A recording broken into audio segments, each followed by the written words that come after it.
أعوذ بالله من الشيطان الرجيم بسم الله الرحمن الرحيم اعوذ باللہ من الشیطان اللعین الرجیم بسم اللہ الرحمن الرحیم الحمد للہ رب العالمین والصلاة والسلام علی نبی الکریم وعلی آلہ الطیبین الطاہرین المعصومین المنتجبین وَلَعْنَةُ اللَّهِ عَلَىٰ أَعْدَائِهِمْ مِنَ الْآنِ إِلَىٰ قِيَامِ يَوْمِ الدِّينِ آمین یا رب العالمین اما بعد فقد قال اللہ تبارک وتعالی فی محکم کتابہ المبین وهو أصدق الصادقین وقولہ الحق بسم اللہ الرحمن الرحیم یا ایہا الذین آمنوا کتب علیکم الصیام کما کتب علی الذین من قبلکم لعلکم تتقون صدق اللہ العلی العظیم وصدق رسولہ النبی الکریم۔ سامعین گرامی قدر، ناظرین محترم، صائمین، قائمین، افراد، روزہ داران، عبادت گزاران، افراد قابل تحسین ہیں ایسے وقت میں، ایسی گرمی میں، ایسی بیماریوں میں، ایسی خرابیوں میں، ایسے پریشانیوں میں اللہ تبارک و تعالیٰ کے اس اہم ترین احکام پر عمل کر رہے ہیں۔ اللہ آپ سب کی عبادت کو قبول کرے، ہمت دے، طاقت دے، توفیق دے کہ زیادہ سے زیادہ اللہ تبارک و تعالیٰ کی اطاعت کر سکے۔ 30 روزے، 30 پیغامات، 30 دستور، 30 رحمتیں، 30 برکتیں، 30 قانون، 30 آداب۔ پیغمبر اسلام صلی اللہ علیہ وسلم نے تیسرے دن فرمایا کہ پہلے دن تم خواب غفلت سے بیدار ہو چکے، اب رضا الہی کی طرف تم قدم بڑھا رہے ہو، اللہ کی ناراضگی سے اپنے آپ کو بچا رہے ہو، تو اب جاگ کر کیا کرو؟ آیات قرآن کی تلاوت کرو، قرآن مجید کی آیات کی تلاوت کرو۔ اور وہ تلاوت کا فائدہ کیا ہوگا؟ تیسرے دن پیغمبر اسلام صلی اللہ علیہ وسلم فرماتے ہیں تیسرا زینہ تقوی کا، تیسرا پیغام تیسرے روزے کا۔ بسم اللہ الرحمن الرحیم اللہم ارزقنی فیہ الذہن والتنبیہ باعدنی فیہ من الصفاحة والتنویہ واجعل لی نصیبا من کل خیر تنزل فیہ بجودک یا اجود الاجودین۔ ترجمہ: بار الہ مجھے آج کے دن ہوش، حواس، آگاہی، ہوشیاری عنایت فرما۔ مجھے آج کے دن بیکار، بیہودہ کاموں سے دور رکھنا، اور میرا ہر اس نیک میں حصہ قرار دے جو آج کے دن تیرے فیض و کرم سے جاری ہو، اے بے پناہ عطا کرنے والے۔ یعنی کتنی چیزیں اللہ تبارک و تعالیٰ سے مانگی گئی ہے، اس میں اہم نکات کیا ہیں، پیغامات کیا ہیں، دستور کیا ہے۔ تیسرے دن کی دعا میں 5 ڈیمانڈ ہے، 5 مطالبے ہیں، 5 چیزیں مانگی ہیں، اللہ سے درخواست کی ہے، جنہیں 3 رخ سے ثابت کیا جائے، مثبت، یعنی ایسی خصوصیات کا ذکر جن کے حاصل کرنے، جن کے کلیکٹ کرنے، جن کے لینے کے لیے ہم خدا سے درخواست کرتے ہیں، ریکویسٹ کرتے ہیں، وہ چیزیں ہمیں دے دے۔ اور 2 کا رخ، 3 کا پازیٹیو ہے اور 2 کا نگیٹیو ہے۔ 2 نگیٹیو پہلو کیا ہے؟ یعنی ہم خدا سے درخواست کرتے ہیں، ریکویسٹ کرتے ہیں کہ ان چیزوں سے ہمیں دور رکھیں، 3 چیزیں ہمیں دے دے اور 2 چیزوں سے ہمیں دور رکھے۔ نمبر چیز پازیٹیو کیا ہے؟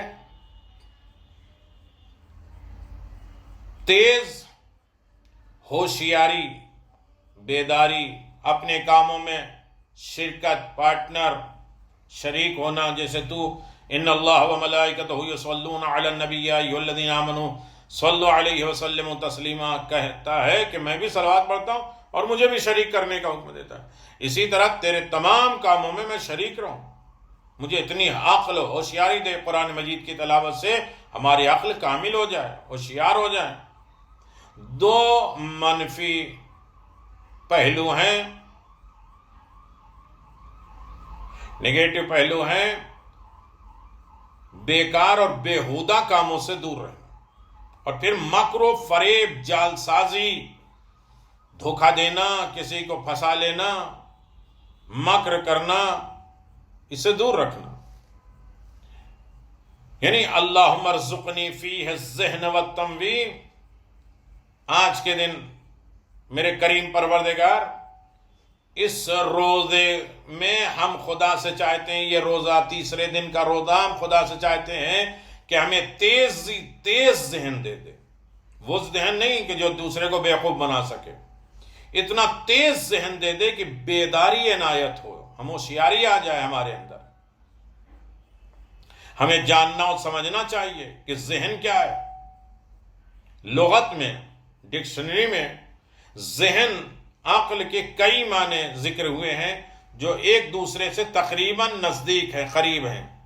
ذہن کے معنی عقل، ہوش، فہم، فراست، اور ایک ایسی اندرونی طاقت کے معنی میں ذکر ہوا ہے جو کمالات کے حاصل کرنے کا میدان فراہم کرتا ہے۔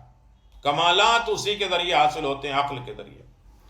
خلاصہ کلام یہ ہے کہ ہم خدا سے چاہتے ہیں کہ وہ صحیح سمجھ ہمیں دے دے، صحیح فہم دے دے، سمجھنے کی طاقت دے دے، صحیح عقل، فراست، ہوشیاری دے دے، عقل وزیر کے ساتھ ہماری بصیرت اور آگہی کی آنکھیں میں کھول دے۔ اور اسی طرح التنویر کے معنی ہیں بیداری کے، الناس نیام فاذا معتوا انتبہوا، واقعات، حوادثات سے عبرت کا سبب لے لیں۔ لوگ سوئے ہوئے، مولا فرماتے ہیں لوگ سو رہے ہیں، جب مریں گے تب جاگیں گے۔ یعنی یہ واقعات روزانہ جو اسٹوریاں ہیں، واقعات ہیں، حادثات ہیں، مشکلات ہیں، پریشانیاں ہیں، دستور ہیں، ان تمام چیزوں سے ہمیں عبرت لینے کے لیے بیدار کر دے، اتنی سوچ دے دے۔ وَبَاعِدْنِي فِيهِ مِن صَفَاحَةِ وَالتَّنْوِيرِ، صفاحت کے معنی بے وقوفی، حماقت، پاگل پنتی۔ اگر ایک مسلمان چاہے کہ اس کی زندگی بابرکت اور بیکار اور بیہودہ، زندگی برکت والی ہو اور بیکار اور بیہودہ نہ ہو، تو اس کے لیے ضروری ہے کہ اپنے روزانہ کے کام میں روز مرہ کے نظام کو اسلام کے بتائے ہوئے طریقوں کے مطابق گزار لے اور بیکار اور بیہودہ کاموں سے دور رہے۔ حقیقت حال تو یہ ہے کہ ہمارے جوان، نوجوان نسل گھنٹوں انٹرنیٹ، موبائل، کمپیوٹر، گیم کھیلتے ہیں، بے وقوف بھری زندگی گزارتے ہیں، کام گزارتے ہیں، دنیا کی چمک دمک میں گم رہتے ہیں۔ تنویر کے معنی دھوکہ دھڑی، جال سازی، نیز نیرنگی، یعنی کوئی بیوقوف بنا دے۔ اور مومن انسان ہرگز اہل فریب نہیں ہوتا۔ یعنی قرآن پڑھنے کا مطلب یہ ہے کہ ہم نہ کسی کو بیوقوف بنائیں، نہ کسی سے بیوقوف بنے، یہ بھی عقل مندی۔ ہمیں کوئی دھوکہ نہ دے سکے، جال سازی نہیں دے سکے، فریب نہ دے سکے۔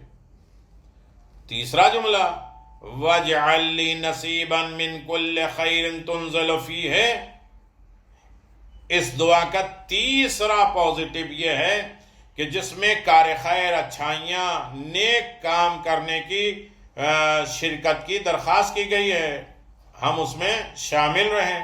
اس دعا یا جملے میں بڑے ہی خوبصورت بات کہی گئی ہے، اور وہ نیکی سے فائدہ اٹھانا ہے۔ اچھے اور نیکی کاموں کسی خورشید کی طرح چمکتے ہوئے سورج کی طرح رہتے ہیں۔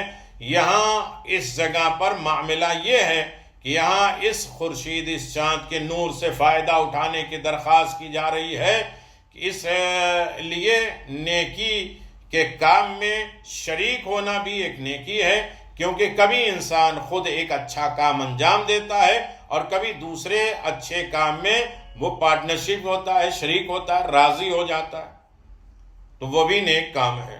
چوتھا ہے بجود کا یا اجود الاجودین، آخر میں ہم خدا کو اس کے سخاوت، کرم نوازی، اس کی عطا اور اس کی بخشش کا واسطہ دیتے ہیں۔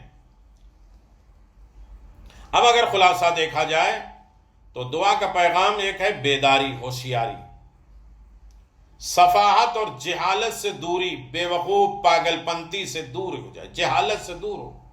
یعنی تیسرا روزہ ہمیں عقل مند بنانا چاہتا ہے، ہمیں بے وقوفی سے دور کرنا چاہتا ہے، اس لیے کہ ہم قرآن پڑھ رہے ہیں۔ قرآن کا مطلب ہی ہے کہ ہم پاگل دیوانے نہ بنیں، نہ بنائیں، مکر و فریب نہ کریں۔ تیسری چیز ہے نیکیوں سے فائدہ اٹھانا، ہر نیکی سے ہمیں فائدہ اٹھانا ہے۔ یہ نہیں کہ تسبیح لے کے بیٹھے، یہ تسبیح کا یہ فائدہ، یہ نماز کا یہ فائدہ۔ ہمیں یہ دیکھنا کہ ہر نیکی، کسی سے اچھائی لفظ کہی، کسی سے مسکرا کے بات کیا، آدھا کھجور بھی دیا ہے، تو اس نیکی سے فائدہ اٹھائیں کہ وہ نیکی ہمارے پاس رہے، برائی کر کے ختم نہ کریں، یا احسان جتلا نہ دیں۔ کسی کے ساتھ احسان کریں، اس کے بعد اس کو بتلا دیں یا اس کو جو ہے اس طرح ہیرس کریں، اس کو ذلیل کریں۔ نمبر 4، خدا کی عطا سے فائدہ اٹھانا، خدا نے جو کچھ بھی دیا ہے اس سے فائدہ اٹھائے۔ آج صحت ہے تو اس سے فائدہ اٹھاؤ، آج حالات ہیں تو اس سے فائدہ اٹھاؤ، آج دولت مند ہے اس سے فائدہ اٹھاؤ، آج تمہارے پاس معرفت ہے، عقل ہے، تو اس سے فائدہ اٹھاؤ۔ یعنی اگر کہا جائے یہ بات کہ کسی بھی اچھے کام کو چھوڑنا نہیں،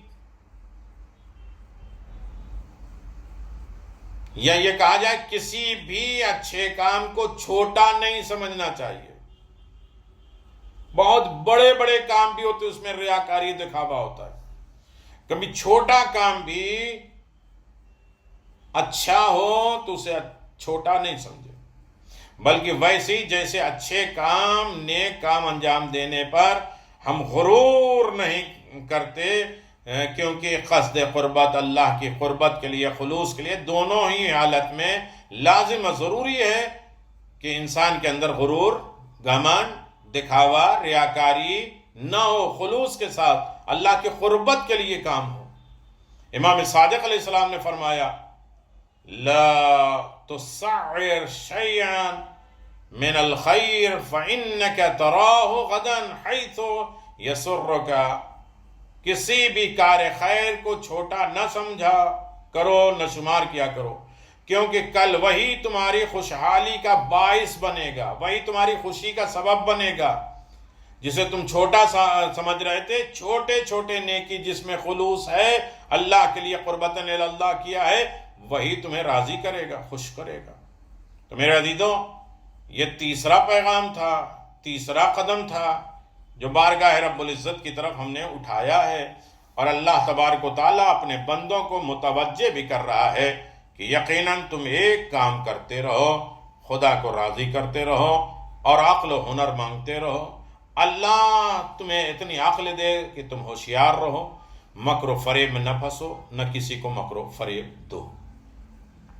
بہار قرآن، تیسرا پارہ، اس پارے میں دو حصے، دو پارٹ ہیں۔ ایک ہے بقیہ سورہ بقرہ کا حصہ، اور دوسرا ہے ابتدائے سورہ آل عمران۔ پہلا حصہ سورہ بقرہ کے جو حصے میں بچے ہیں، 3 باتیں ہیں، 2 بڑی آیتیں ہیں، 2 نبیوں کا ذکر ہے، اور صدقہ اور سود میں فرق، انٹرسٹ، بیاض جسے کہتے ہیں، صدقہ۔ 2 بڑی آیتیں، ایک آیت الکرسی ہے جو فضیلت میں سب سے بڑی آیت ہے، اس میں 17 مرتبہ اللہ تعالیٰ کا ذکر آیا، 17 ٹائم اللہ تبارک و تعالیٰ کا ذکر آیا۔ دوسری آیت مدائنہ جو مقدار میں سب سے بڑی ہے، اس میں تجارت اور قرض کا ذکر ہے۔ 2 نبیوں کا ذکر ہے، حضرت ابراہیم علیہ السلام کا نمرود سے مباحثہ کرنا اور احیاء مولا کے مشاہدے کے لیے دعا کرنا۔ دوسرے عزیر علیہ السلام جنہیں اللہ تعالیٰ نے 100 سال تک موت دے کے پھر زندہ کیا. تیسرا ہے صدقہ اور سود بیاض. بظاہر صدقے سے مال کم ہوتا ہے لیکن سود سے بڑھتا ہے، مگر در حقیقت صدقے سے بڑھتا ہے اور سود سے گھٹتا ہے. دوسرا حصہ سورہ آل عمران کا جو ابتدائی حصہ ہے اس کے بارے میں 4 باتیں ہیں. سورہ بقرہ سے بالکل کنیکشن ہے. اللہ تعالیٰ کی قدرت کا 4 حصے ہیں اور اہل کتاب کے مناظرے، مباہلے اور مقایسے اور انبیاء و سابقین سے عہد.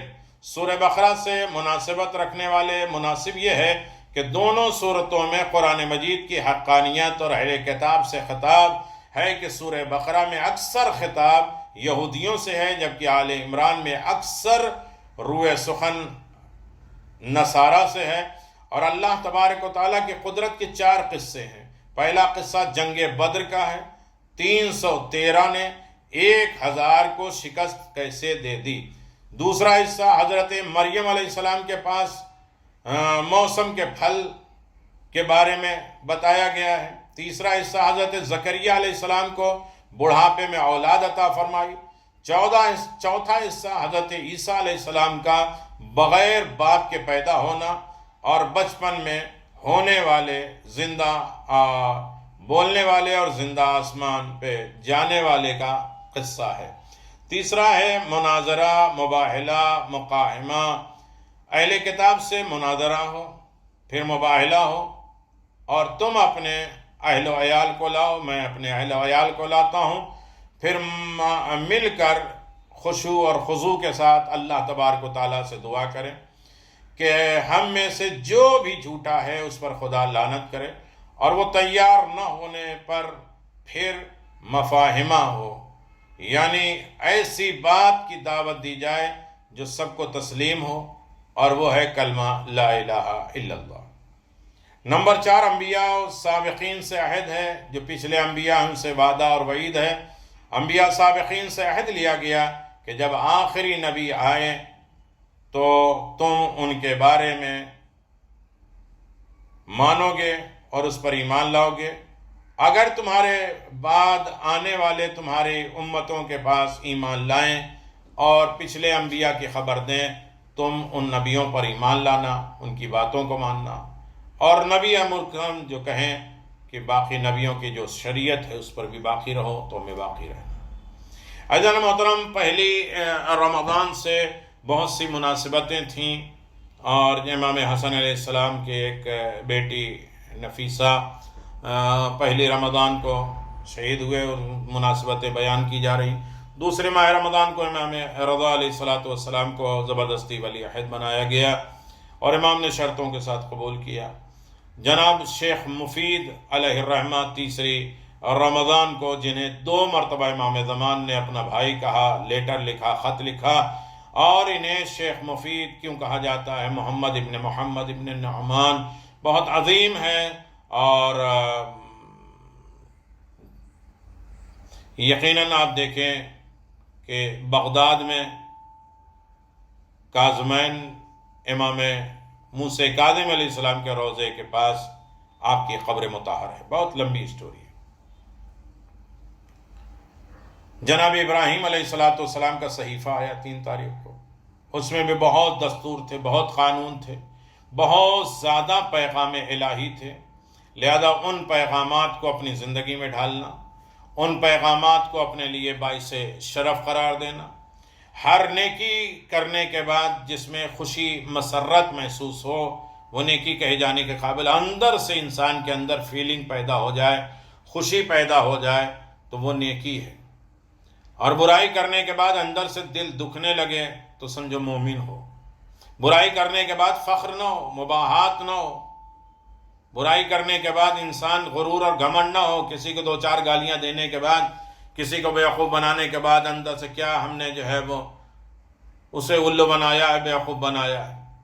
نہیں، برائی کرنے کے بعد اندر سے برائیوں کا احساس ہو، ندامت ہو، شرمندگی ہو، اور انسان یہ محسوس کرے کہ میں نے غلط کیا ہے اور پھر اس کے بعد توبہ اور استغفار کی طرف توجہ کرے، لیکن جب اچھائی کر لے تو اندر سے فیل ہو کہ کم از کم اللہ نے ہمیں توفیق دی ہے کہ ہمیں نیکی کرنی، اس پر فخر نہ کرے، دکھاوا نہ کرے، دوسروں کو بتلائے نہیں، جتلائے نہیں، اور اس پر شکر ادا کرتے رہے کہ اللہ نے ہمیں توفیق دی ہے نیکی کرنے کی۔